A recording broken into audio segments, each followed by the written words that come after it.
Hello friends, आप सभी का स्वागत करता हूं आपके अपने मेल चैनल पर। मैं हूं कमलेश।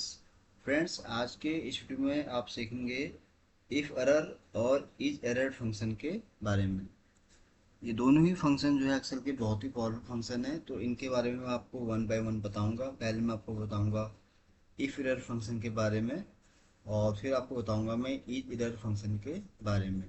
तो फ्रेंड्स, अगर ये वीडियो आपको अच्छा लगे तो प्लीज़ इसको आप लाइक करें, शेयर करें और चैनल को भी सब्सक्राइब जरूर करें फ्रेंड्स, ताकि आपको उस तरह की जितने भी वीडियो बनाऊँ उसका आपको अपडेट मिल सके।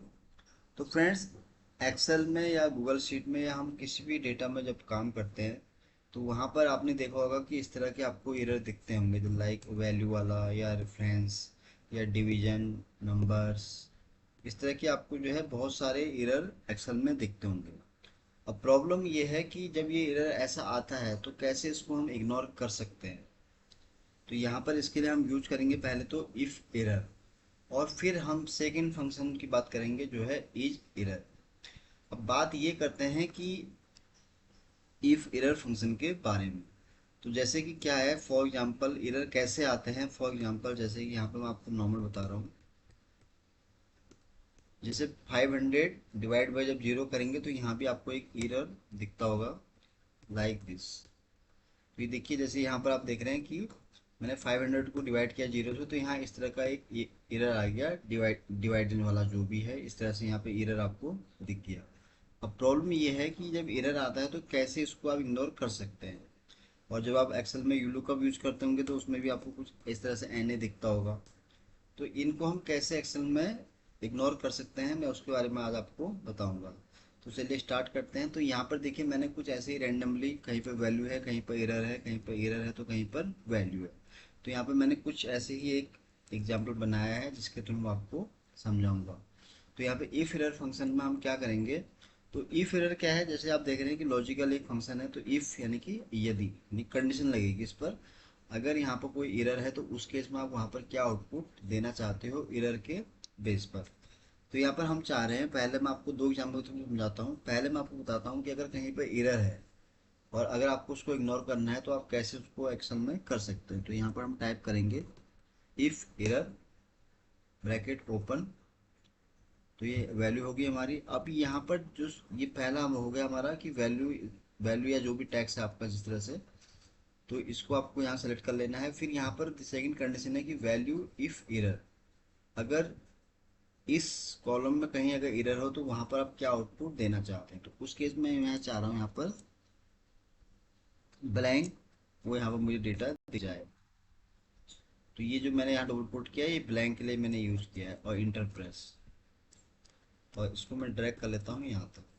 तो ये देखिए फ्रेंड्स, तो यहाँ पर आप देख रहे हैं कि जहाँ एरर है वहाँ पर ब्लैंक वैल्यू होगी, यानी कि वहाँ पर कुछ आउटपुट आया नहीं। यानी कि इसने क्या किया, इस फंक्शन ने उस एरर को इग्नोर करके हमें यहाँ पर जहाँ जहाँ पॉजिटिव वैल्यू है, यहाँ पे जहाँ पे डेटा है बिना एरर का, तो वो डेटा हमें यहाँ मिल गया। बाकी आप देख रहे हैं जहाँ भी एक कहीं भी एरर है, लाइक वैल्यू का, रेफरेंस का, डिवीजन का, नंबर्स का या नल का, तो इस तरह से इसने इसको यहाँ पर इग्नोर कर दिया है।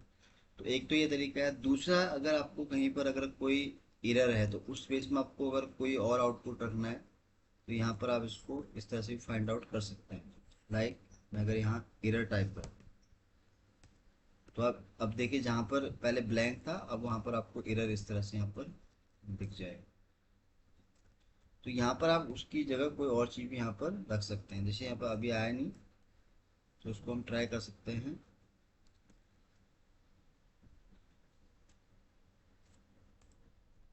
इस तरह से हम यहाँ पर एरर रखेंगे और उसको ब्रैकेट क्लोज करेंगे।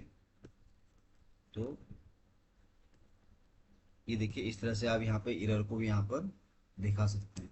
तो यहाँ पर देखिए जहाँ जहाँ एरर है उस केस में आप देख रहे हैं कि यहाँ पर इस तरह से आप यहाँ एरर को भी यहाँ पर रख सकते हैं।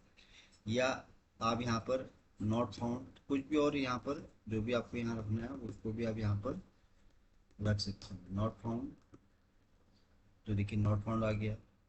अब यहाँ पर आप ब्लैंक भी शो कर सकते हैं, नॉट फाउंड भी शो कर सकते हैं, जिस तरह से भी आपको यहाँ पर लगता है वो आप यहाँ पर आउटपुट रख सकते हैं।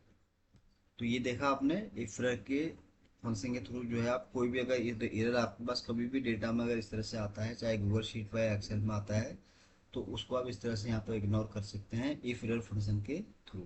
तो ये था फ्रेंड्स इफ एरर फंक्शन। अब हम बात करते हैं इज एरर फंक्शन के बारे में। अब क्या होता है कि डेटा जब हमारे पास एक्सेल में बहुत बड़ा होता है और उस चीज़ में हमें कोई ऐसा फंक्शन चाहिए था कि हम वहाँ चाहें कि अगर एरर कहीं पर है तो उसको हम कैसे फाइंड आउट करें।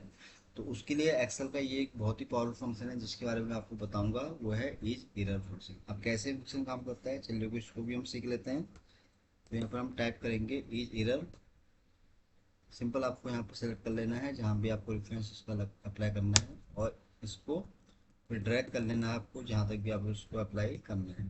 तो यहाँ पर देखिए जो ट्रू आपको दिखा रहा है, तो ट्रू मीन्स क्या है कि यहाँ पर एरर है, यानी कि इस यहाँ पर एरर है। जितने भी आपको ट्रू दिखा रहा है दैट मीन्स यहाँ पर इस डेटा में ये सारा क्या है, एरर वाला डेटा है। तो अभी तो डेटा ये मेरे पास कम है, लेकिन जब डेटा आपके पास ज़्यादा बल्क में होता तब आपको इसकी वैल्यू पता चलेगी कि ये फंक्शन कितना पावरफुल है। तो ये इज एरर का मैजिक है जो मैंने आपको यहाँ पर बताया, तो इसको भी आप इस तरह से अप्लाई कर सकते हैं। तो पहले वाले फंक्शन में क्या था कि अगर एरर है तो कैसे उसको आप इग्नोर कर सकते हैं विद ब्लैंक के साथ, या कोई और आउटपुट यहाँ पर रख सकते हैं। और सेम इसके अपोजिट था इज एरर फंक्शन, यानी कि अगर किसी भी डेटा में कहीं पर अगर एरर है, कोई किस तरह का डेटा गलत है, तो वहाँ पर आप फाइंड आउट कर सकते हैं कि उसमें क्या प्रॉब्लम है। तो ये ट्रू के केस में क्या है, यानी कि वो उस डेटा में वहाँ पर एरर है। तो ये मैंने फ्रेंड्स आपको इन दोनों फंक्शन के बारे में बताया बहुत ही विस्तार से कि कैसे फंक्शन आप एक्सेल में यूज करते हैं और इनका यूज आप किस लिए कर सकते हैं। तो आई होप कि ये वीडियो आपको बहुत पसंद आया होगा। वीडियो अगर अच्छा लगा हो तो प्लीज़ इसको आप लाइक करें, शेयर करें और चैनल को भी सब्सक्राइब जरूर करें। तो फ्रेंड्स जल्दी आऊँगा फिर आपके सामने नए वीडियो के साथ, तब तक के लिए आप अपने आप को खुश रखें और अपना ध्यान रखें। Thank you so much.